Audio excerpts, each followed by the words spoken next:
Fuckers. Welcome to Scott's Boring Podcast. You're back. I don't know why, but you are.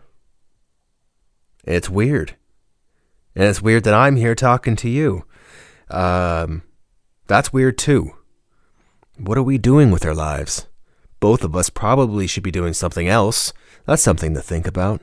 But we're here doing this now. Well, you're probably doing something while you're listening to this. I've carved out a section of my evening to do this. There are things being neglected. That's all I'm going to say. Look, it's been a while. Last time, I believe I was in Kauai when we spoke, and that's when I finished the book. That felt good.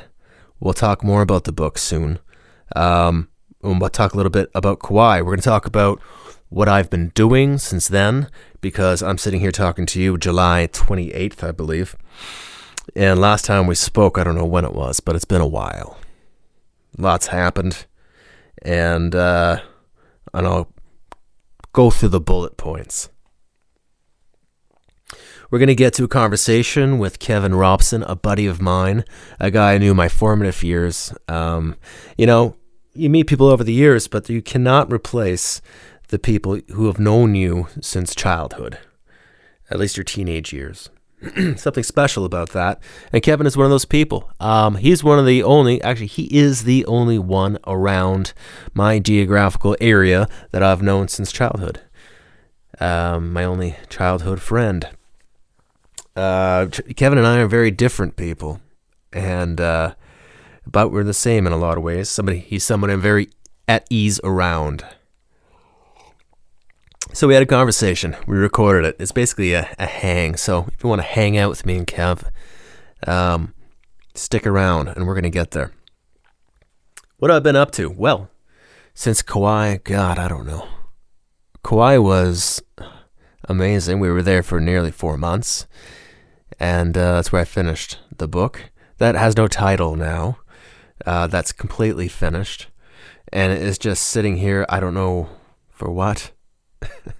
I guess we're trying to get it traditionally published, but I don't really know what we're doing to make that happen. But it's done. It's on my hard drive, and I really believe in it. And in fact, I've started another one because I got to do something. But we'll get to the book. What have I been doing? I'm going to go through the bullet points because it's just too long. It's been a while. So we were in Kauai, and we lived there. I had a gym membership. It was wonderful. It wasn't a vacation, although it was vacation-like at times. Actually, we went on vacations from Kauai. We went to Maui and rented a car, did the road to Hana, went further than you're supposed to with your rental car, and it was a real adventure. It was beautiful. And then we went to Oahu, and I met some buddies. Actually, I met Kevin, who we'll be talking to later on, and my buddy Nick. 2 high school buddies, and that was cool. That was fun. I did, I think, a month not drinking, and then in Oahu, just had a couple of nights with the boys, and then got back on the wagon, so to speak. But it was fun. And after Kauai, we went to Palm Springs. We rented a place, and again, I got a gym membership. We just kind of lived there for a little while. And Palm Springs is okay, man. We were kind of in a rougher area. We had a B&B, and it was okay. I don't know if I belong in Palm Springs. I mean, I think it's for other people. I don't know. It is sunny, and there's something for that, especially as a Canadian. There's a lot to be said for that, actually. Yeah. Poolside, Palm Springs. It's not terrible, right? Of course not. Then we moved on to Los Angeles, and that was cool, man. I mean, everybody shits on LA. I always thought I would hate it for whatever reason, but there's something cool about it. We stayed in Silver Lake, again, a place that's a butt of a lot of jokes. That's the epicenter of hipsters.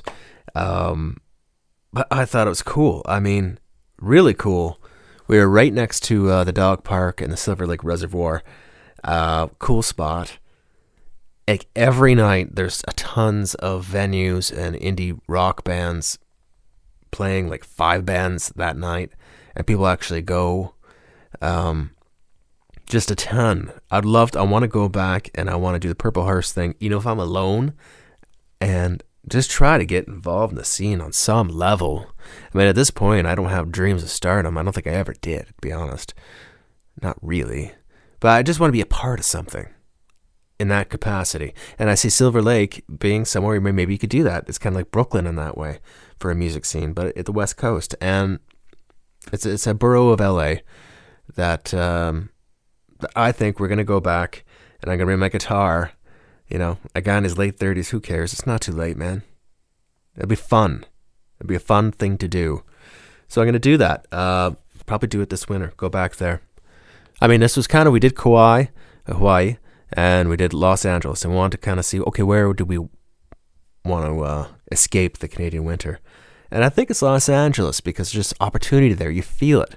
There's a lot of people our age that are in an upward arc of their career, and you catch the buzz. You feel a little competitive. You feel like you're moving forward, which is the same thing as happiness, I think, moving towards something. And I found that exciting. I can certainly see the depressing side of it. If you're not involved in something, you're just kind of there. I think Los Angeles would be a pretty shit place. Where I live now is a great place to do that. On an island, beautiful island, if you're just going to kind of exist for a while, disconnect, here's the place you do it. Salt Spring Island, British Columbia, for sure. But you can't do that forever.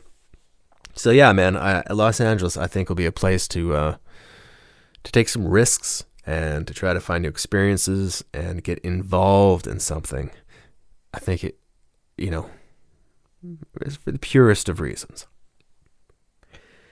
So that was LA. I hung on that for a while, didn't I? We breezed through everything. I just stuck on LA for a bit. It was cool, man. We went to, we did a few things. What the fuck we do? We went to the screening of Hotel Mumbai. It was gut wrenching. It was an incredible theater. It was small. It was like we have a waiter that comes to you. We have a friend that brought us there. It was like a press screening, and it was a really cool experience. Really cool. Actually, I'll talk about that day.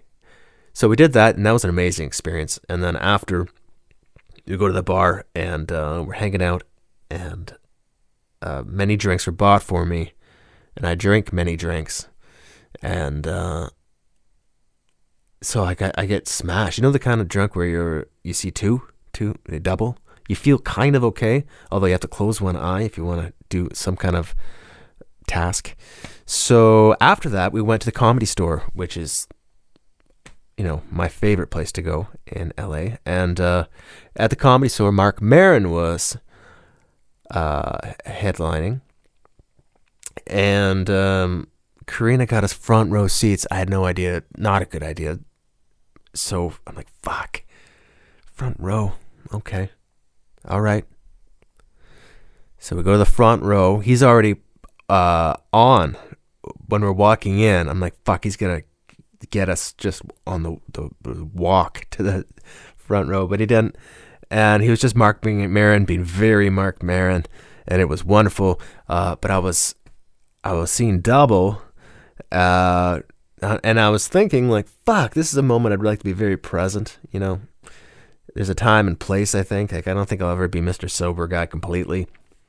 But by God, it was not the time. I would have liked to have been present, and I'll tell you why. So what happens is he walks right across, he gets off his stool, walks right to the corner stage, right to me. And then he starts zeroing in on me. And the problem is I wasn't really laughing at his jokes because I was starstruck. So I was just kind of staring at him as you do when you're starstruck, kind of in awe. So I wasn't in the mood to laugh, and I was fucking wasted. So he zeroes in on me. He's like, "What, am I not funny enough for you, buddy?" And this kind of thing. And what I did is I mouthed. I'm like, "Oh my God, he's gonna tear into me," and I look up to him so much, it's really gonna be a fucking lousy situation. So I mouthed. It's so fucking weird. I mouthed, "No, please don't. I love you." And then I buckled down like I was losing a fight in a cage cage fight. And he laid off. I think I vibed him out. I sound very Canadian right there. Out. So that was kind of, well, was that cool? I don't know. I think if I was sober, I could have had a back and forth with Mark Maron. You know, I could have said something. He could have made fun of me. Maybe I had something witty to say. Maybe I didn't. But maybe I helped him make fun of me, and I just kind of gave him some material to boost his set. I don't know. I don't fucking know, man. But I feel like I missed an opportunity there in some capacity. So what else? Went to Spago, you know, that restaurant. I'll get past LA in a second. But I don't know. I was a bit embarrassed in a way. I posted something online about it, and I thought maybe that was a bit tacky. But anyway, fancy restaurants are funny. You know, they don't have salt and pepper shakers, first of all, at fancy restaurants. That's okay. But what they do is they bring the pepper shaker around, you know, the big fuck off one, and they look at you all like sexy, like, do you want to fuck me with that thing? Why you give me the heavy eyes, first of all, with the pepper shaker in your hand? Would you like some pepper? It's never casual. It's always this like deep moment. And I'm like, fuck, no, I don't know. I don't think so. And then I'm like, this is a fancy restaurant. Why is there only one big fuck off pepper shaker? Can you afford more? Like, can you just leave it on the table and leave, and I could do it on my own? You're embarrassing me, frankly. I do want pepper, but I don't want this moment. I feel quite regal right now. So I don't know. I don't get why there's only one pepper shaker for the whole fucking restaurant. And they got to give you the fucking heavy eyes and the big fucking thing, and they get in your personal space. And they're cracking it, and you're like, you actually want more, and they're waiting for you to say when. I just fucking hate the experience. Completely hate the pepper shaker experience. I don't know how it started. Well, it was the king of somebody somewhere had that done. And then the commoners are like, well, I'm not a king, but I can, you know, maybe I go in the restaurant, they could do that, and maybe I could have that experience. Anyway, it's fucking stupid. Just put the pepper shaker down and fuck off. Okay? I could handle twisting the pepper. All right? Leave it. Buy a bunch of them. Leave them on the table. Everywhere else has evolved and done that. Why haven't you? So, I don't know. Do you want sparkling or still water? Really? I mean, the answer is sparkling for me, but I feel like a dickhead in that moment as well. I don't know. I just feel kind of regal. I don't know. It's not that I'm feel like inferior at fancy restaurants. I feel quite comfortable. I just like a pompous dickhead, you know? But I mean, I'm the opposite. I don't like what's an example? Sharing a pitcher of beer is for fucking idiots. Like, if I'm hanging out with some dudes and they say, hey, want to split a pitcher? I'll say, no, I don't. Not even if let's say I'm drinking at the time, and the answer would be no. And then if they start doing some math to find out if it's like 50 cents cheaper, you know, no. Just get whatever you want. I'll get what I want. Even if it's the same beer, I just don't want to do this thing. Is it the ritual? Why do you like to do this? I mean, the pitcher of beer, the big plastic pitcher in the middle, hey, fuck off. Enough with that. So, you know, I don't need to be in the fancy restaurant, but I also don't want to split pitcher of fucking beer. Fuck off. Actually, I don't even like draft at this point. I don't trust it. I liked it in Britain. That was fantastic. But I'm getting off track. But a bottle of beer. It's consistent. I trust it. And you can fuck off with your pitchers of beer. I don't know. What else? Well, we gotta get past all. You know what? Last thing about Los Angeles is I finally found a purple blazer. Now, the name of the band probably will be adjusted, but because there's some other Purple Hearse that contacted me saying they want me to change the name. I don't know what to do. I mean, there's a few Purple Hearses out there. There's actually one in the 70s. But this guy wants me to change the name. So you got to choose your battles. You know, the honest reason why I'm going to change it a little bit, I think what I'm going to do is put Purple Hearse, lose the vowels. Apparently that's what the kids are doing these days. So whatever that is, PRPLHRS. So Purple Hearse still kind of. It could be propellers. Doesn't matter. Really. But the reason I'm doing it is because I don't want enemies, like online, because they can fucking ruin you. I'd have more people, enemies than fans at this point, if I had like him and his family and a bunch of friends of his online, just fucking everything I do, like thumb downing it. I'd have more of them than fans. You can't have that. That's not a good start. That's a thing. So, I mean, I could change the name, and they could still do that, right? I don't know. But, you know, I kind of like the no vowel thing. It's okay. I think it's cool.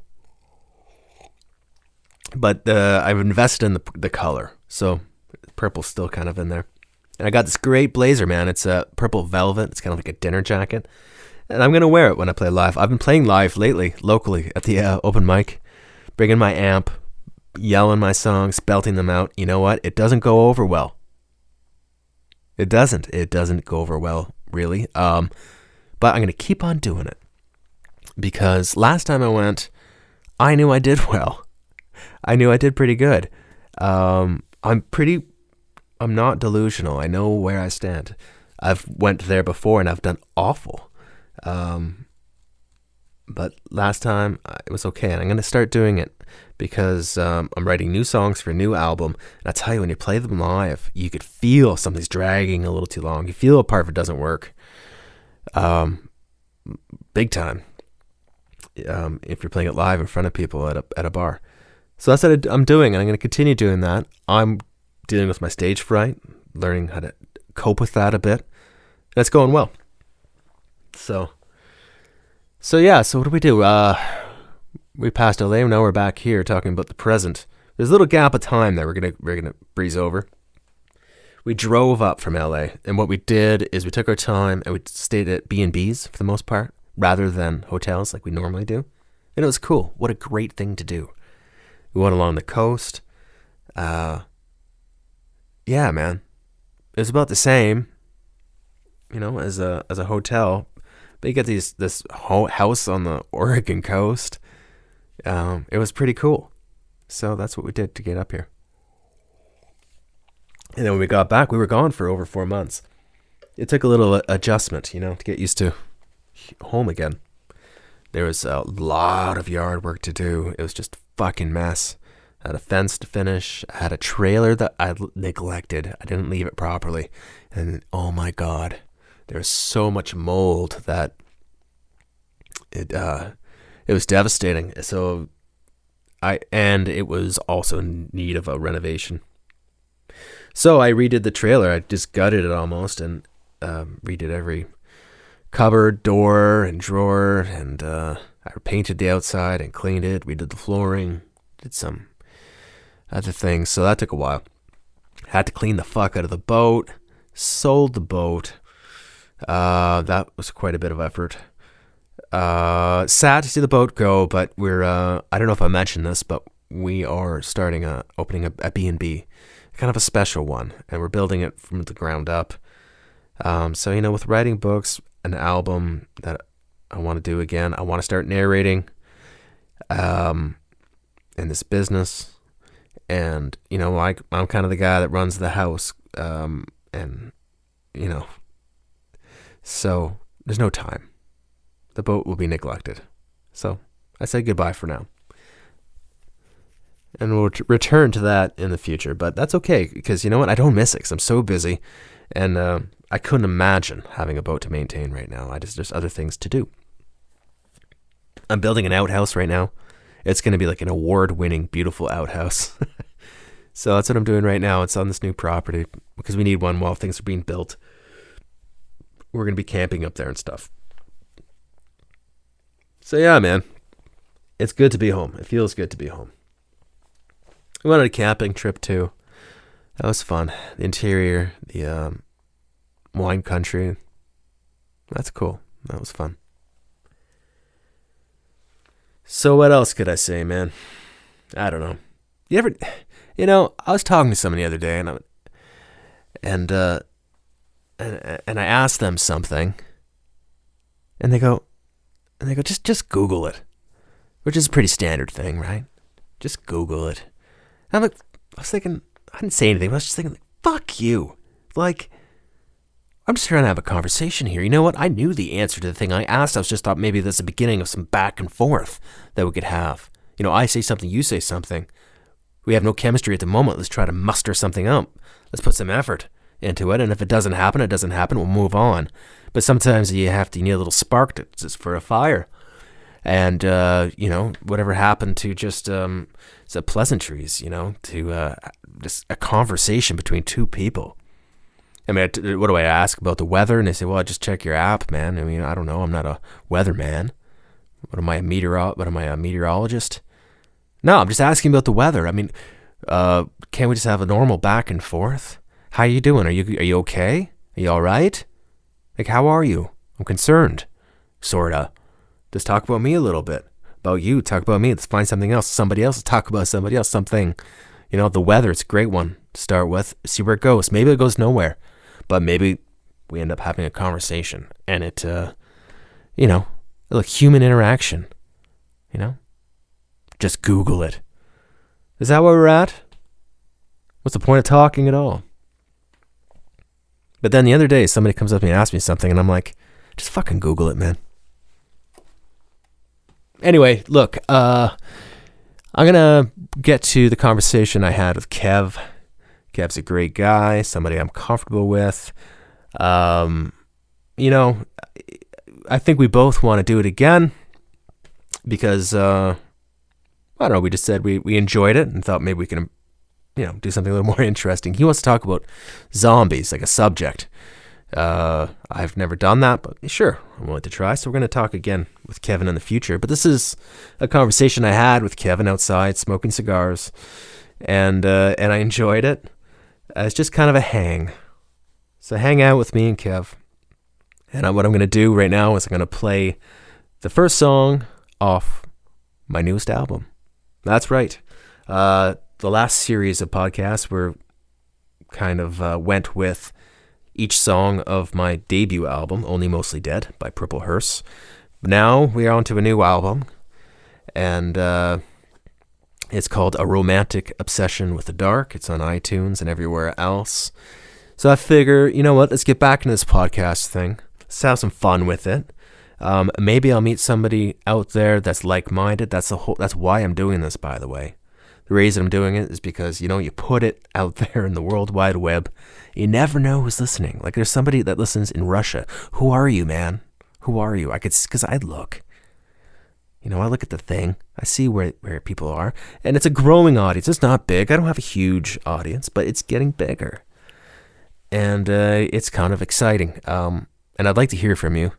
Scott McKenzie 323 at gmail.com. That's Scott McKenzie. Scott with two T's, MACKENZIE. 323 at gmail.com. So, just say, hey, I'm listening.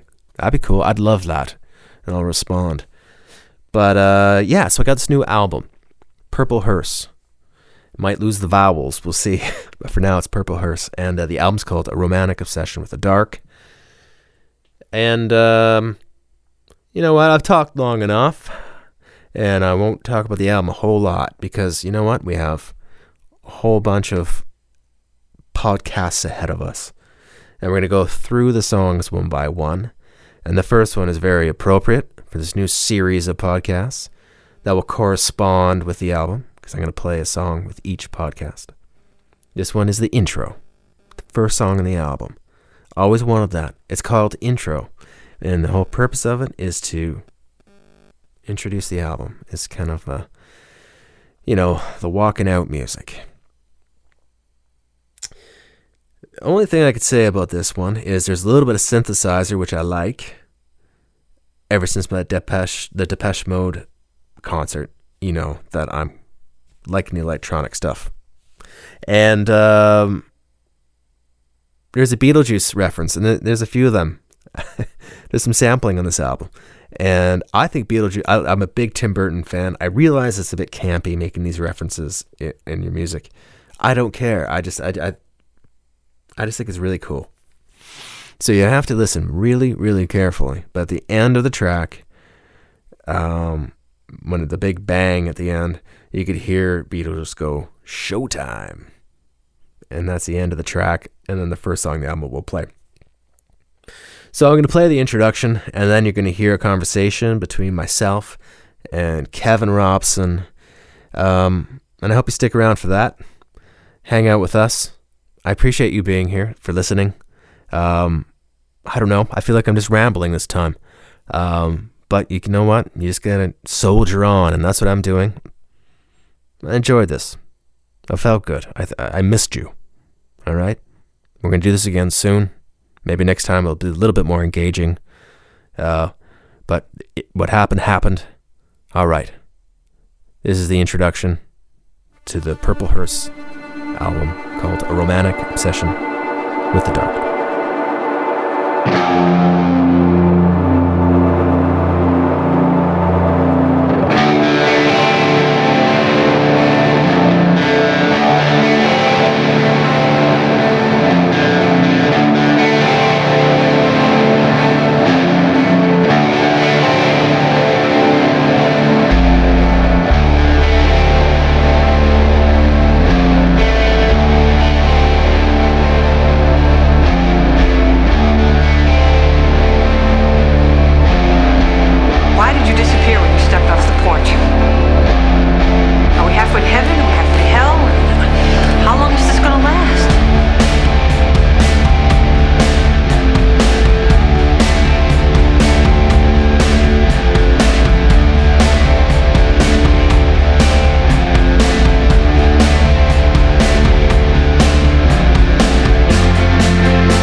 Yeah, so we had to step out for a minute because Bruce just ran off into the backyard like a lion taking down a zebra or something. And he's going after a crow, I think. I think it was a crow, maybe it was a raven. I don't know. It was black. Yeah. It was big. I think it's cool whenever Bruce gets like that, and he only gets like that when it's for either a like a raccoon or a rat, and now I guess a crow. So really, any part of the marsupial family? Yeah, he fucking hates those. I'm not a big fan either. I was going to tell you, I got growled at. Growled at by a raccoon? Growled at the other day, yeah, by a raccoon. I was outside having a cigarette, just hanging out, and I'm standing behind this hedge, and I could hear this rustling. It almost sounded like it could have been a small bird. You know how birds, they kind of like to go in there and just nest and then you investigated. Do their thing. No, I didn't investigate at all. I was just like, hey, it's a bird. And all of a sudden, I just was growling. Just, I was smoking a joint too. So, I was a little bit stoned, and I just kind of ran because that's what I do. So you don't know exactly what growled at you? Oh, I know what growled at me. You saw it? Oh, yeah, because this mama raccoon came out with these two baby raccoons. Right.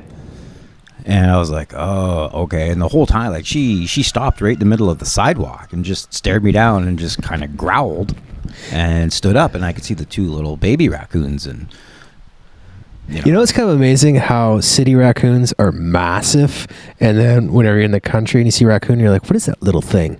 That scrawny little thing. It's a raccoon.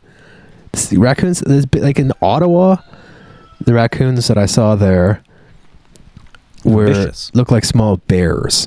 They were just enormous in the city of Ottawa. But here I see them, and they're just these scrawny looking, mangy things. I think it's the medical waste. I'm thinking it's all the medical waste in the dumpsters and all the GMOs. Exactly. Yeah. They're out and behind, Lucky Fortune Chinese house, and they're rooting in the dumpsters because, hey, who doesn't love Chinese food? Raccoons like it. Yeah. But it's so they're eating all of this, and then maybe they wander over and behind the hospital. I got attacked by a grouse recently. I'm not just saying this to be funny. Do you want to hear about it? A grouse? That's, yeah. We drove up Mount Maxwell. Have we done that with you? I don't believe so, no. So Mount Maxwell you need a 4-wheel drive to get up there, and it's the highest point on Salt Spring. Super rough road. So Korean and I 2 days ago, took a drive up there. Actually didn't get quite to the top because I saw a great spot for a hike. Had an awesome hike. So we discovered this wicked new hike, like past the lake up there. And on the way back, this bird runs out because you're going so slow because it's like 4-wheel drive, super bumpy. It's almost exhausting. So you were in the vehicle when you got attacked by the grouse. This is a true story. I'm not elaborating or exaggerating. This is how it went down. So super slow, going down the mountain, rolling with the 4-wheel drive over the big stumps and stuff. And this bird runs out, and I'm like, what the fuck is that? I thought it was a chicken. I'd never seen a grouse before. Honestly, I haven't. And it looks like kind of like a chicken. So it runs out. They're very chicken-esque. Well, yeah. And I stop, and it's clucking at me, I guess. Like, really, and it's right up against. So I open the window. I'm like, it's a chicken, and it's lost or something, and it's hungry because I thought it was opening its mouth to like feed me. I thought people were feeding the thing. I thought it was like maybe a wild chicken or. So I didn't. And then Karina's leaning over, and then Bruce is leaning over. All three of us are heading out the window, and the thing. Then I realized, oh no, it's being kind of aggressive. It's an aggressive chicken. And no, all the while it's a grouse. I didn't know. We Googled it after. And the fucking thing jumps up, spreads its wings, like flapping, and to go inside the vehicle, like right in my face. So I shoot my head back. Karina screams because I whacked her in the head with the back of my head. Like I knew I was in trouble. I knew this is a day ruiner. When I felt the crack of her skull and her scream. Oh boy! So this fucking grouse, That's a game changer. Then it just kind of last minute went over the windshield, and then we left, and it was actually running after us. So I don't know if it had like babies or whatever, but that actually happened 2 days ago. And then Karina's like freaking out, like she's worried that I whacked her in the head so hard by accident. Concussions are a big thing right now. Well, that's what we were worried about. Yeah. So and you know, that's kind of thing you laugh at, but it took a while because of the headbutt. But yeah, we discovered it's a grouse. That happened, yeah. You know you can eat those, right? Yeah, you hunt them and eat them, yeah. Yeah. Well, it's you or them, man, because you should have seen this thing. It was violent. Well, yeah, considering you guys are, driving a quarter-ton pickup truck. With the windows open. Roll them up, kids. Roll them up. And this poor little bird who's probably maybe 3.5 pounds. It was hilarious. Honestly, it would have went in the window. I waved my arms around. It would have went right in and just pecked our eyes out. It was amazing. That's a true story. That happened 2 days ago. Fucking grouse. You have to be vigilant at all times. Maybe he's the famous grouse that the whiskey's named after. Maybe. I've heard stories. All right. So what's happening now? Shift gears. You had a hockey game to think about, right? Yeah. It's going to be a nail biter. When does it start? It's I think it's probably on, and it could be starting now, perhaps. You can grab your phone and do what you got to do to get it going. I know you want to watch it. No, I can hold off here for a few minutes, for a little bit of time. I have a hard time with hockey. Why is that? Like, it's I don't know why. It's because you don't watch it anymore. I think that's the thing. It's like a sleeping pill for me. I don't know. Sometimes I can see that. Now it's playoff time. Yeah, I can see if there's a lot riding on the game. Olympic hockey, I've gotten into that before. They don't really hit. Like, there's not as much on the line, I think. I think you play harder for the Stanley Cup. I would think. Even opposed to the regular season. As opposed to international play. Oh, yeah. If for the Olympics, yes, it's great to represent your country, and but I think that's kind of a little faster and a little bit more genuine passion rather than just business. I don't know, and fake fights and stuff. It's kind of like WWF a little. No, I wouldn't say that at all. No, none of that happening.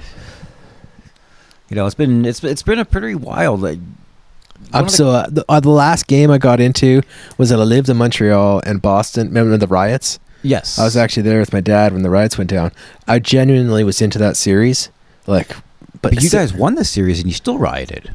Yes. So I say you guys. You motioned to me but yeah, I mean, I guess I'd be for Montreal Canadiens if I had to choose. Yeah. But they haven't won a Stanley Cup since 1993. I think that's when it was. I think it's 93. I think because that was the year I moved to Williamstown. Right, in the Montreal Forum. Yeah, Montreal had, I think they beat the LA Kings, if I'm not mistaken. Sounds right. Because I remember, it's weird that I remember this. I went into the school with my mom to meet kids in the class, and for some reason, I want to say I think it was Steve Alguire. Yeah. And just talked about hockey for a moment, and that was the conversation was about the Montreal Canadiens winning the Stanley Cup. Because I remember that was the first time I ever set foot into Williamstown, and then the following fall I met the rest of you clowns. The following fall?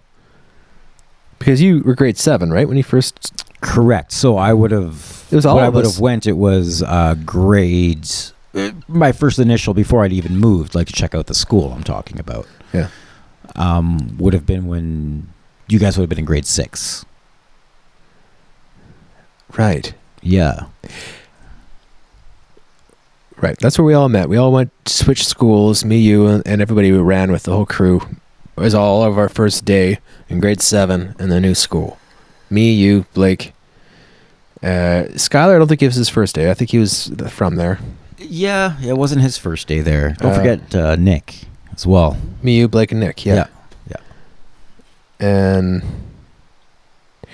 all for different reasons, and ended up there. And we've been hanging out ever since. Where were you before that? I was in Chateauguay. And so you were born in Chateauguay. Well, no, I was born like in Montreal, and Me too. lived in and around Montreal, like Montreal North, Park George, which is another little kind of like suburb. Yeah. So then you're like super young. Yeah, when I was super young, and then my parents, well, they split, and then I moved. That's when you moved. Yeah, probably when I was about maybe 6, 7. I left Montreal and moved to Chateauguay. Okay, and that's when your parents split. No, my parents had already split at that point. Okay, so you're super young. Whenever they, right. Yeah. And when did Big Daddy come in? Your stepfather? Pretty much then. Then. Right, okay, so like, he's always been there. Okay. And so Chateauguay from like 6 until like 14. Correct. Yeah. Yeah. Okay. So that's tree forts and dirt bikes. Suburbs. Oh, suburbs, is it? Yeah, suburbs kind of. Okay, between 6 and 14, that's meeting at the corner store with some buddies kind of thing. Yeah, going to the video store, renting VHS tapes, which I still think I have some I need to return. But yeah, just, typical stupid things you do. You go on bike rides. When you get a little bit older, you go get cartons of eggs and throw them at people's houses, and you get chased through backyards and jump fences, but all in, lovely suburb setting. And then 14, so it's your brother that got you into music then around that time.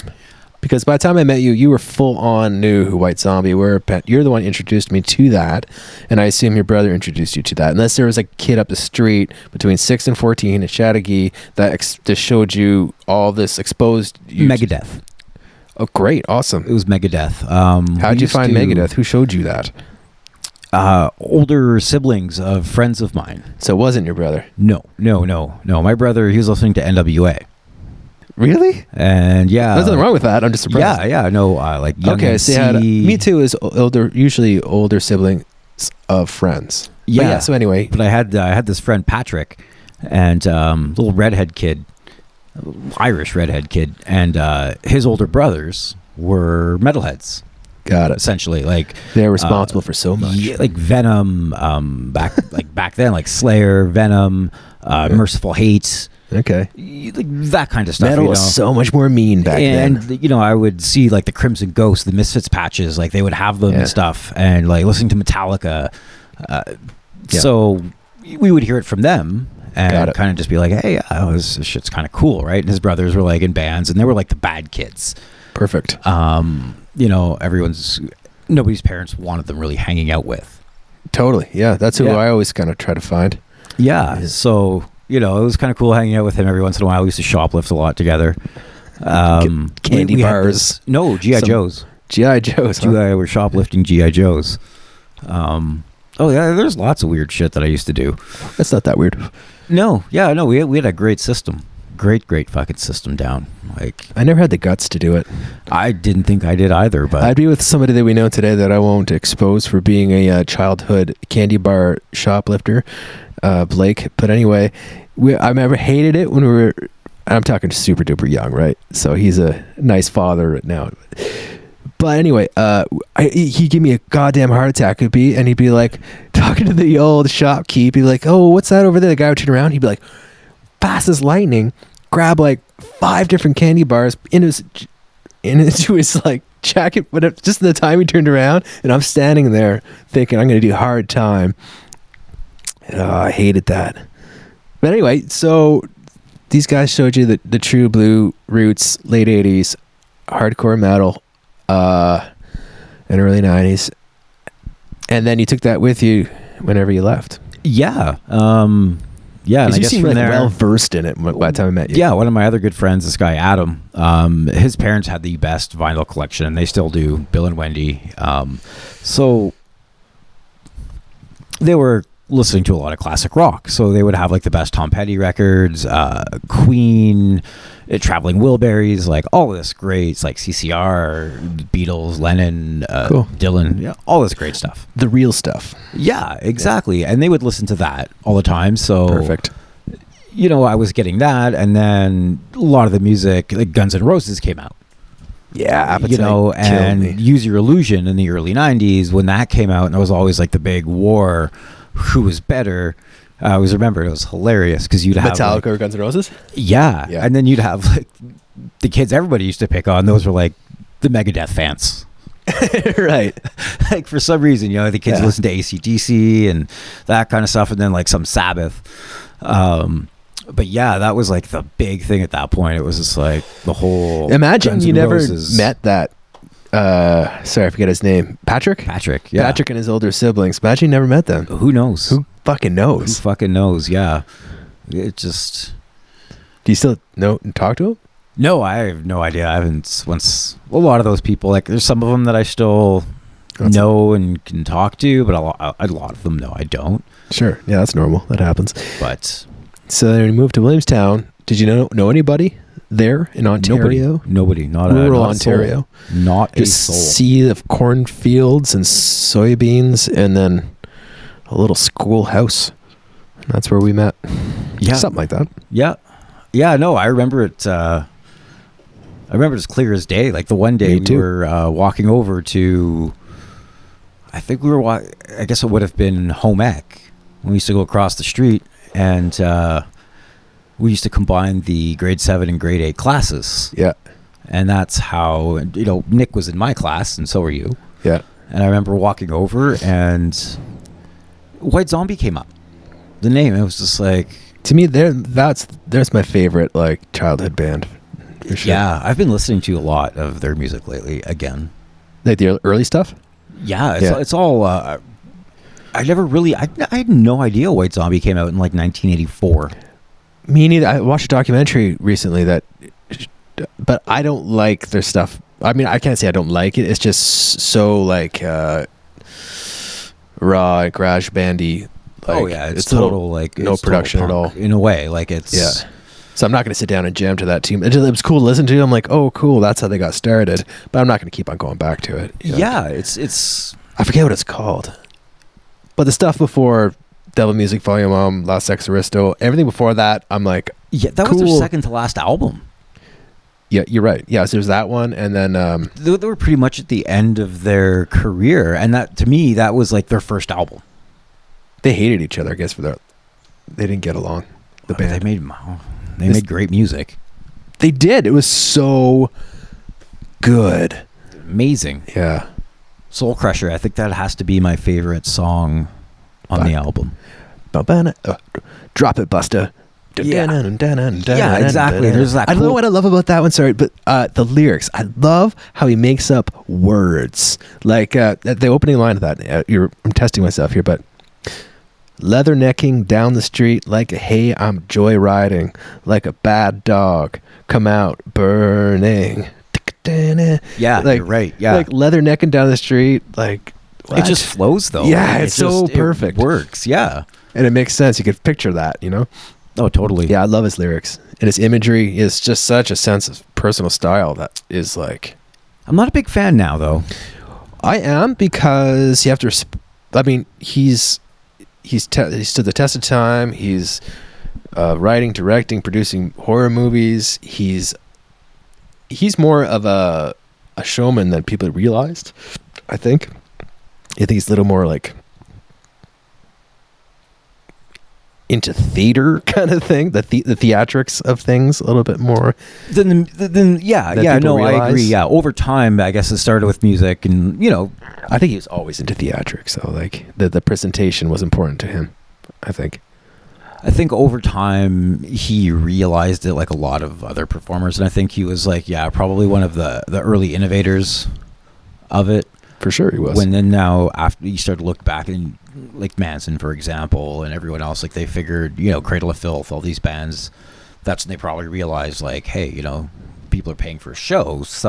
Give them a show, man. Theatrics. There's nothing wrong with that. I guess Kiss, essentially. Well, they're the extreme of that, but yeah. I think there's nothing wrong with thinking about that and trying to do. Yeah, of course. That's called being a professional. Absolutely. Yeah.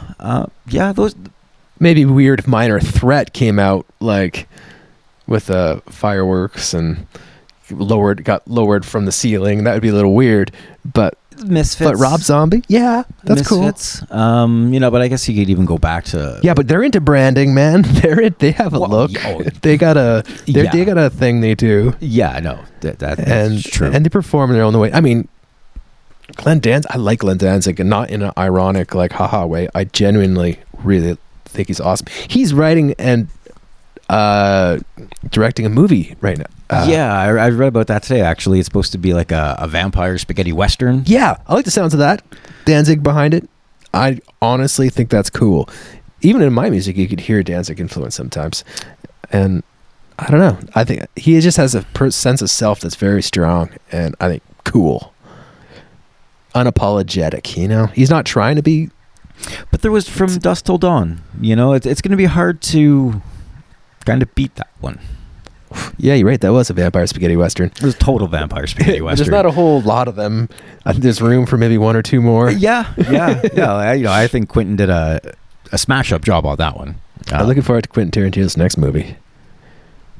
Have you seen ads yet? I'm looking for. Actually, speaking of Rob Zombie, I'm looking forward to his new movie. What is it? It's the continuation, I guess, the final part of Devil's Metal? Devil's Rejects. Oh, Devil's Rejects, right. Yeah. Nothing's clear yet on what happened, but it turns out that they possibly lived, because at the beginning we all seen them die in a fiery shootout with police. Did the whole Freebird guitar solo. Yeah, exactly. And so, apparently they survived, I think, is what it's leaning towards. And they haven't said. They're at it again. Yeah, they haven't said anything else. So stay tuned. That movie came out a while ago. I saw that with we have a friend. His name's Greg Robadoo, lovingly referred to as Robadoo. And this other friend of ours, his name is Dave. He's a great guy. Yeah, no, Dave's a nice guy. Davey P, of course, he's a nice guy. Nice guy. What are we talking about right now? The first time I saw the Devil's Rejects. Right. In the theater with them two. Oh, in the big theater. Boy. And we ended up doing mushrooms. Huh. Bad trip or what? No. It was fun. We went up to Ottawa and we went to this mall. We were seeing the movie. It was summer afternoon. So we drive up and we park the car, and it turns out we parked the car outside of the headquarters of CSIS. Okay. And see how maybe your head gets away on you in a mushroom trip. Yeah, but we hadn't eaten the mushrooms by that point. Like, we had just parked the car there because we were going to get out and roll some weed, and not thinking what the place was. And then after about 3 times of a security guard patrolling around, we looked and realized that there's signs and stuff like that. So we realized, like, oh shit, okay, that's what this building is. So we left. Most people who are listening are not from Canada. So CSIS is our CIA. I guess that's good, right? Or FBI. Yeah, no, I guess our CIA. Intelligence Service. Central I guess Intelligence CIA Agency. or something like that. And we went and saw the movie. We tripped out on mushrooms. It was a good time. It really was. It's a long time ago, and I just remember we had fun. Yeah, good memory for sure. Going to the movies. I haven't done that in a while. Nobody. No? Really? Well, what's else? Well, actually, there is a movie theater here. Did you know that? I did, yes. Yeah, it's pretty cool. An old church. I think it's a church or a schoolhouse. But anyway, it's a tiny little thing, and they actually they get movies. Like, I've never been in it. I always say I'll go. I've been here for like 6 years. But you haven't gone. I have not once.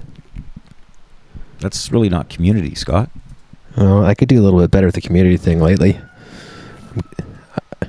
We're sitting here right now in my backyard, smoking cigars outside, looking at the temperate rainforest and my backyard. I've fallen in love with my backyard. It's a deep connection to my backyard. So I'm a little disconnected from the community around me a little bit, maybe to a fault at this point. No, I wouldn't say so. Yeah, I'm there if they need me, but I don't have a place in the community anymore. Like when I was at the Noodle Bar, I had a very clear role, but now I don't. I think I will again in some capacity, but I don't know what that will be. Sometimes the thing is just don't be a dickhead and go get your groceries and smile and say hello. Be friendly. Yeah, so exactly. that's enough. That is enough. But something tells me that I probably will play a different. I don't know what it will be. Whether it's a business, running a business, or there's a Big Brothers of Canada. Maybe at some point get involved with that. So something. I don't know what. Would be a bad thing. You know, even try to maybe. Well, no, I was gonna say maybe. A board member of something, or yeah, that'd be a great start. Yes, but this is a funny community because, by God, they're not in desperate need for more people on committees because people are pretty involved around here, from what I understand. But no, it'd be a good thing. I mean, I vote. I mean, that's a good thing. I vote in all the municipal stuff. But then again, do you really want everyone kind of involved in your life? In my personal life? No. Well, I think that comes But I'm not. There's a difference. I'm not secretive. I'm private. There's a difference between those two things. I'm a private person. I'm not secretive. Yeah, I can. So yeah, if that makes. I think. But no, I would not want people involved in my life at all. But I don't want to be involved in other people's lives. I don't want to force myself. But I don't know. Just I do like where I'm from, and I think. You have to serve. You know what I mean? Like what Dylan said, you got to serve somebody.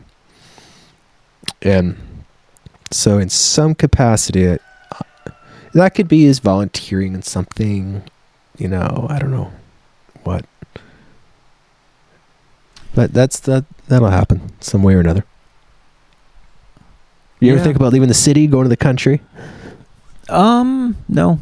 Well, sometimes, maybe. It's kind of nice, if you're able to, have a nice area out in the country, but, I kind of like just wandering downtown. Yeah, of course. Just going for a pint on a Saturday afternoon or something. Of course, yeah. Go get a burrito, go record shopping. Yeah. Even though Victoria's not huge by any means. Victoria's one of my favorite cities in the world. It's city enough, but at the same time, where I live, especially, it's just pretty mellow. It's kind of like suburbs, There's not much traffic. Yep. Then even when you're downtown, Victoria still never feels like you're downtown anywhere. Yeah. So, kind of happy there. It's good. Growing up, I would have thought you're like more of a country guy, but now I'm like you're like one of the more. You seem like you belong in a city very much. So, not a big city. No. But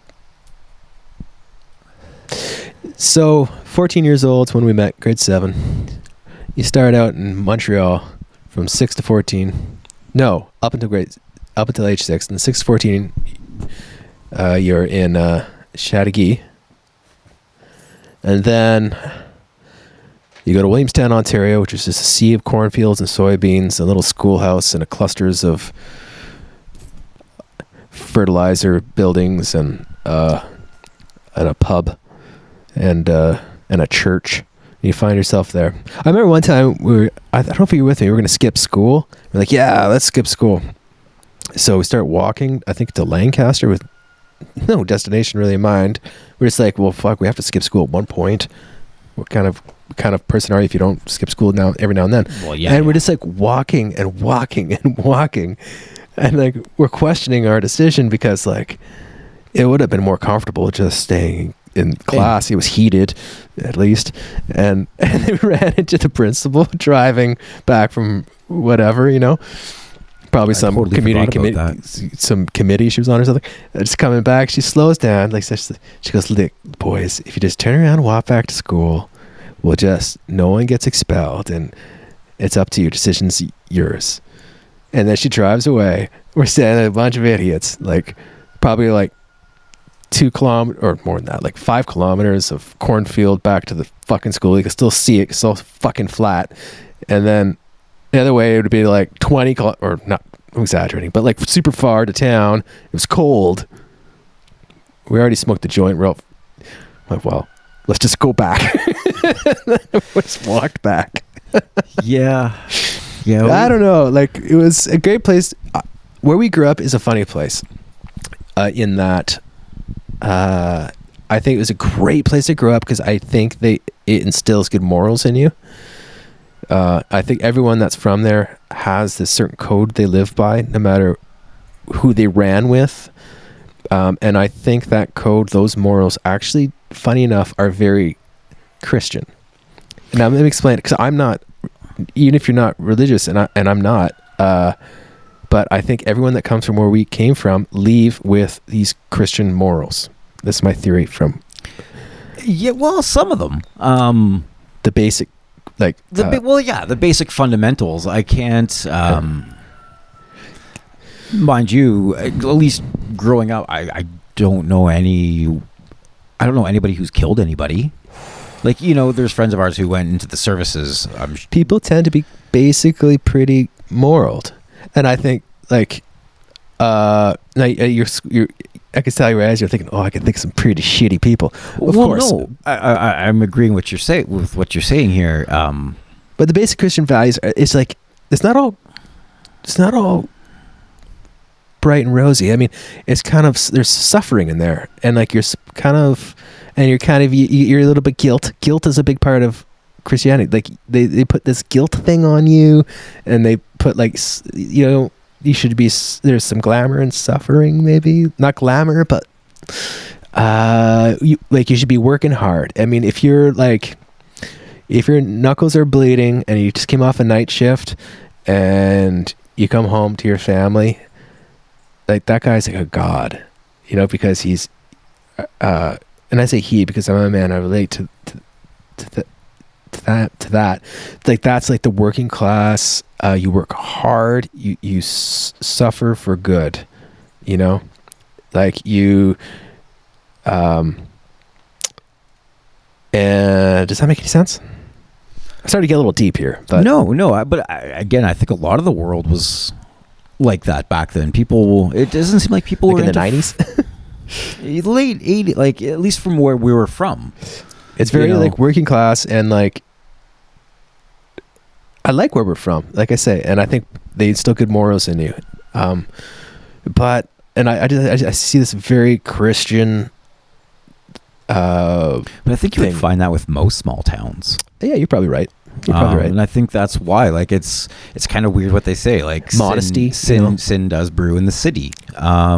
Yeah, of course, it does. Modesty, humility, modesty. Don't sit in the first pew. Like it's just like this type of exactly thing. I really see it from back home. But I think that's anywhere though. I think that's just rural life in general.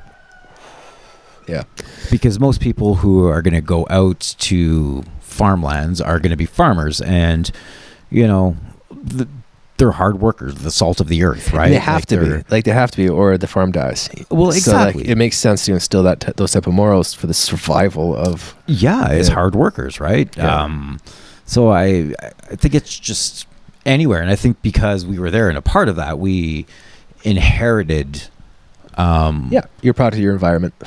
So even though like we weren't farmers at all, being surrounded by that, I think maybe caught that vibe a bit. Oh, totally. Yeah, totally. That's probably all it is. And even now, I could sit here and grin and smile and being like, well, we know a lot of people who did a lot of really shitty things, but they weren't that. No, they were that shitty. When when you think about it, like that was pretty schoolyard stuff. probably. I don't know what you're thinking, and maybe I don't want to know. But I mean, well, no. What I mean is, drug use, things like that. That's That's not malicious. That's not distributing them. I don't think it's malicious. Maybe hard drugs. There's a case for that. There's a case for hard drugs. Well, that's what I'm getting at. A lot of our friends, they did a lot of things, and contributing to that. Yeah. So, to me, that's. Do you think that hard drugs should be legal? I think so. Like all of them, like no illegal substance. Anything you put in your body is well. No, definitely not. And I think if the good standards were available and they were good, and it was fair market pricing. Okay. I think it would be okay, because then you wouldn't have people, if you could get like a bag of really good Coke for like $40, you wouldn't have people making fucking meth. You wouldn't have people cutting. That's an interesting take, sir. I did not think that's a line you were taking. No pun intended. You wouldn't, because that's so what you're people saying, wanted. Okay, so your argument is make Coke really good, and that way no one will do the other stuff. Make it really good and accessible and cheap. Yeah, well, same thing with heroin, right? Then people aren't going to be looking for all these really shitty substitutes, fentanyl and everything else. I'm laughing, but it's not such a crazy idea. Well, no, it's kind of like the approach that they're taking with pot. With my only problem is this. I would say that's a perfect plan in a way, as crazy as it is, but I underestimated how many people kind of worship. Like, the government is a new religion, right? Before government, it was religion that kind of ran things. Now it's government, and people worship the government. Don't kid yourself. So now that marijuana is legal, you know what I noticed?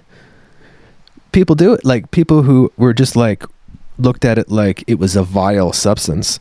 Oh, they're totally smoking. Now all of a sudden, golly gee, let's smoke. This is okay now. Their morals are just completely with whatever the law is. So I think that if cocaine was available at the local liquor store and it was super duper good, I think Aunt Betty and Uncle Tom are gonna get into it and maybe ruin their lives. Do you know how many people ruin their lives with alcohol? Well, that's a valid point. I have some pretty strong opinions on alcohol. Like, I'm not drinking right now, as you noticed. Like, yeah. Well, that's a perfect example. Do you know how many people ruin their lives with gambling? Which essentially, if you fuck up, you can lose everything all at once. It's the same thing as if you were to do. So basically, you don't think the government has any business, like, people take care of themselves. It's your decision. If you want to take a risk on something, do it. If you ruin your life, you just ruined your life. But you're an adult. It's up to you. Well, exactly. I kind of agree with that in a way. Yeah. You can gamble. You can go to casinos in Las Vegas and, remortgage your house in a casino. Get $100,000. Not Canada. In chips. I said Las Vegas. Oh, Vegas, yeah. And you could lose it all in one hand if you want to be an idiot. Even if you don't, you can still lose it all in one night. It's been done. So, but do you think that should be illegal? I think so. Well, I think it's people taking advantage of people. Yeah. So, what difference would it be if you sold really good cocaine? Would you? Okay, here's a question. Would you if you or like mescaline? If you were going to make cocaine illegal or gambling illegal, what do you think should be more illegal, gambling or cocaine, or it's a wash? Like, if one had to be illegal, which one would it be? I think gambling, in a way. Having to wear your bicycle helmet. I think gambling, because gambling is like people taking advantage of people and manipulating people, where cocaine is a substance sitting on a table and I Scott? think it will ruin lives, but I Scott. think that's your life and you can do whatever you want. Why do you think the mob got involved in gambling? Well, there you go. Las Vegas was built by the mob. It was Las Vegas. Essentially, the gambling community is based on illegal activity.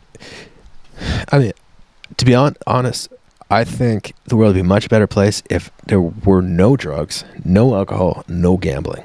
Honestly. I don't know about that. Honestly, I do. That'd be a really boring world. Would it? You'd be... I think so, yes. You'd be fucking more.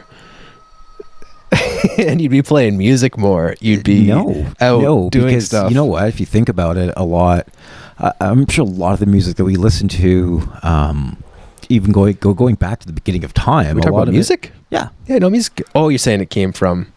It's come from essentially drugs and alcohol. You look at the whole Jefferson Airplane, you look at that whole acid movement, all those bands that are like, it's you wouldn't think it have expands that. people's minds. Totally. Yeah. I don't think we would be honestly, and I can say that, and I don't want to sound like one of those weird hippie, Yeah, but no, I don't that's think okay. the world would be as colorful, Right. as it is. Because I truly believe that it helps, unlock the mind and just... Well, it's a slippery slope. Be careful, because it can just shift your personality just ever so slightly. One acid trip, and you're never the same again. And I think for every 1,000 people that do a trip on acid, that really helps them, and they understand the world around them and how it works better because of doing it. I think that happens. I think there are 900 people that ruin their lives. Not ruin their lives, but they're worse off for it. Some chemical thing happened that just fucked them up a bit. And then every now and again, someone's just completely turns into a, incapacitated mentally. You can say that about anything. You can say it about someone who smokes their first joint for the first time. I hate pot. We know people who done a line and it fucking ruined their lives for years on end, and then they finally came. And then there's other people who can do it recreationally and have absolutely no problem. I know. There's all kinds of people. But I think let's say that I was king for a day. I would never. I would do a lot of these things I'm saying. I would actually do the opposite as a policymaker, because I think my opinions. A lighter. I do have a lighter. Where's that barbecue? Here it is. I feel like my feelings and opinions are for myself, are not to be put on other people. Other people are allowed to have their own, Well, yeah, I think that's what we strive for. Yeah. Yeah. I think alcohol I think it's such a joke, actually. I think it's just, I can just talk all night how I just think it's such a scam.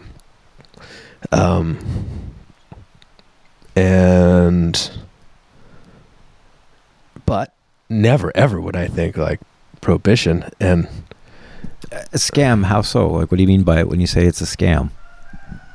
Well, with branding, with how in society is so ingrained in our society. I told one guy that I was trying not to drink, and he said, my grandpa told me never trust a man that doesn't drink. I'm I thought in my head, that's a perfect example of in your families, in the good old boys have the beers and the... Well, alcohol is as old as water, essentially, right? Alcohol is just alcohol, and it could be in beer, wine, whatever. It's just it's an anesthetic that makes you feel nothing, really, and then it wears off, and you're worse off. If you just take all the deepness and the sexiness out of it, and the branding and the packaging and the flavoring, it's poison. And here I am now going, you know what? I should really go get myself another beer. Well, I kind of want one too, actually. But it's fucking poison when you think about it. Not in moderation, it isn't. No. Well, I'm not good at moderate drinking. I'll just say it. I'm okay at moderate drinking. Yeah, I don't know too many people that are. I try not to drink during the week, and I can, 6 out of 10 times. You've always been good at dusting yourself off. Being okay with that. The one thing which I really should do is quit smoking. That's the hardest thing. Yeah, that fucks with your head. But yeah, no, I'm okay. Like, not having a drink from Monday to Friday, and maybe having 10 drinks, depending on what I'm doing, mind you. Think if I have a drink, I'm not doing anything. Like, I'm done. Like I wouldn't be doing this podcast. I would not be doing anything in the music room. I wouldn't do I would do nothing. So, and I won't even do the dishes. Like, really, no dishes. Well, you have a dishwasher. They won't get in the dish because, like, once I have my first drink, I'm sitting there, and I can't be bothered at that point. And and if you drink too much, and all of a sudden you're like, wait a minute, things are kind of getting a little messy around here, figuratively and literally. You see, I'm like kind of the opposite. Like, I don't mind, having cracking a beer and cleaning the kitchen. No, way. Really? No. I'm like, I'm gonna clean the kitchen. It's just a beverage, right? It's not I'm not committing to it. It's just something. No, for sure. I mean, like, you can have a beer on a sunny day while you mow the lawn. Mow the lawn. Me? No way. I could mow lawn. If I crack a beer, you'll see a lawn half mowed. And there'd be a can of beer right where the lawnmower was left. Really? Yeah. I'm just like, nope, feet up. Get a bag of chips. I'm on a lawn chair. And that's it. That's it, eh? Wow, yeah, no. I'm not good at drinking. I am. I'm actually fantastic and I love it. But I'm not one of those good old boys that I'll meet you, have a beer, and we'd help you paint your house, then I go off and do something else. And no. Once I have a beer, that's fucking, see this chair here, like this is where it would happen. This is where it would happen. Yeah. And I'd just be sitting here smoking a cigar, and bed would happen not that long after. Yeah, no, I don't mind. I don't mind the breakfast Caesars with a beer and orange juice. It's kind of nice. I don't like that. I'm a worthless fucking piece of shit. Whenever I like it for. No, I don't like it at all. No. Day drinking, don't like it. Oh, I like it for a moment, but then it's like bedtime. Hot summer day on a patio, having a cold beer with some friends, love it. Genuinely have a great time. And then an hour later, it's like 3 p.m. or whatever it is, and I'm like, all my energy is gone. Sapped. Yeah, I'm done. So this goes back to what I was saying. Like, once I have my first drink, that's it. Like, nothing's getting done. I'm not going to get into anything. I just want to sit there, and it kind of represents end of day. I suppose. Yeah. For me, everyone's different, right? But yeah, so I try to treat it like that. I have the really good sleeps when I don't drink. Yeah, those, I have to admit, those are pretty good. Like waking up in the middle of the night when you're having a heart attack. I fucking hate that when you have too much to drink. I've never had that happen. Really? No. That's very common. No. Yeah, not the heart. Like, I'll just not get a very good sleep. Like, I won't. You don't wake up with a racing heart? No. Oh, shit. No, I'll wake up and just get really thirsty and go for a pee, grab some water. I'm hungover for like 3 days anytime I drink. It's like I'm this like feeling sorry for myself. Well, like, emotional it bullshit. all depends on drinking. You know what I mean? It all depends on how you classify it. Well, that's what I try to do late in the day, because like if I'm like, we're doing this. Like if I had one beer right now, I'd be like, all right, we're doing this.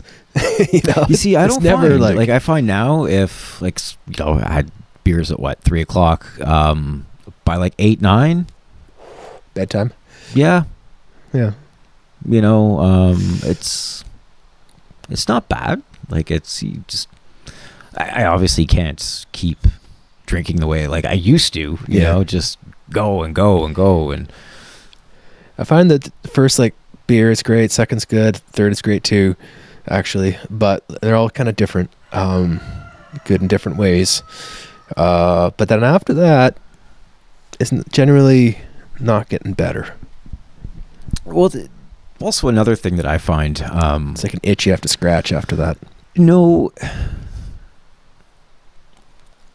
when it comes to, like, for me, let's say I, have my first drink at, say, noon, for example, which I never ever do. You're never hungover those days. Because, let's say you even drink till maybe 10 o'clock that night, you're going to go to bed at 10, and you'll probably sleep till maybe 10 in the morning. You won't be hungover, as opposed to, let's say you go out drinking at, say, 9:30, 10 o'clock at night. Yeah. And you're shit-faced by midnight. So alcohol hasn't time to wear off before sleep time, I mean, like nighttime. Yeah, it's like a slow burn. If you, you have You're good at drinking lighter beer, too. 2 beer an hour, let's say. You know what I mean? You can do a lot better at drinking 2 beer an hour for 8 hours straight, as opposed to having 7-8 drinks in 2 hours. Yeah. When you go for that fast drunk and you're just, you go to the bar, and the next thing you know, you've had 4 doubles, 5 doubles. Yeah. I find draft beer makes me feel, it gives me worse hangovers than bottled or canned. I don't know why, but it's a fact for me. Yeah, I think it has to do with carbonation, perhaps. So, I don't know, something. But it's funny. You'd think it would be beer, but I'm like 20 days not drinking right now. And whenever my first drink in a few weeks from now, I think it'll actually be a glass of wine. I was expecting it to be beer, but actually a few times I was really thinking about, like, oh, it'd be nice. A glass of wine. I don't know why. I think because we have so much wine around here. Karina has a subscription. So every month we get a box of wine that's curated. Oh, really? Yeah, it's pretty cool. It's like a wine of the month club? Kinda, but it's a box of wine a month. And you know what I got? A still. You bought a still? Yeah, I'll have to check it out later. Cool. Yeah, it has a whole kit. We should start it tonight. Okay. So what you do is you make the wash. Okay. Whatever. But I got everything you need. The whole shebang. Actually, if we did it now, if you came next weekend, it'd probably be time to do the still. Cool. That sounds fun. But I'm not ready to drink yet next weekend, so maybe the timing isn't great. But we'll do something like that with it. Oh, yeah. I'm definitely down for that. Yeah. They give you I don't know. I haven't looked at it very closely. But it looks like it's like a tabletop kind, and it looks fairly easy to use. Cool.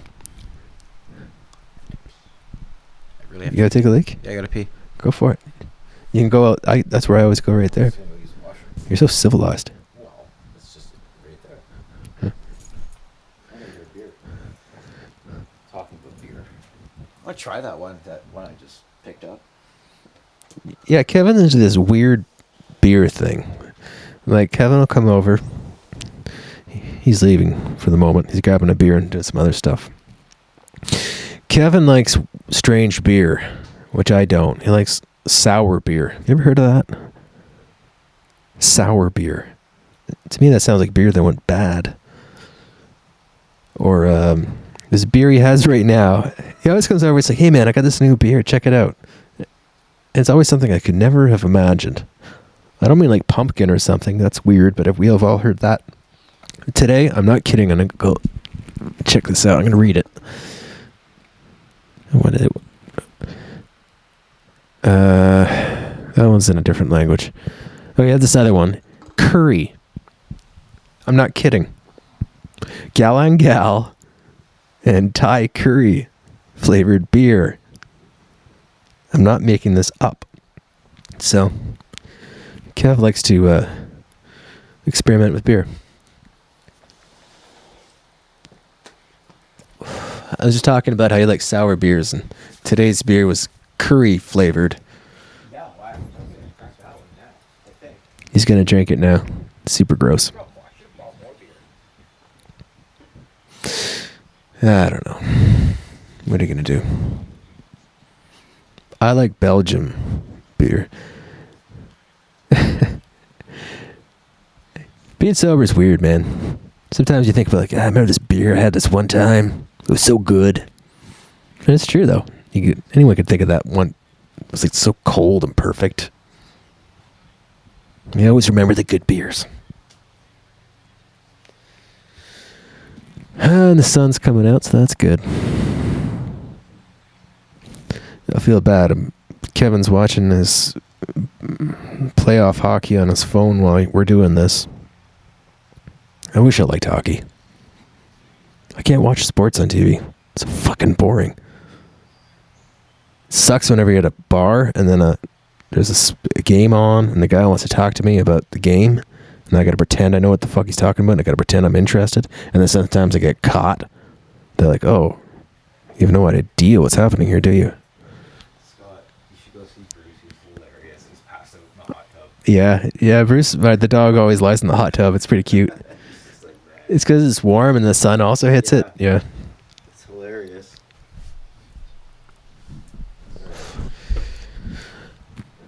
Well, we're almost at an hour, buddy. I say we 2 minutes, and we've been speaking for an hour. Really? That's not bad. An hour. So it's hockey games tied 0-0. I don't think their defense have jumped up. Thanks, man. This is fun. Yeah, it was great. All right.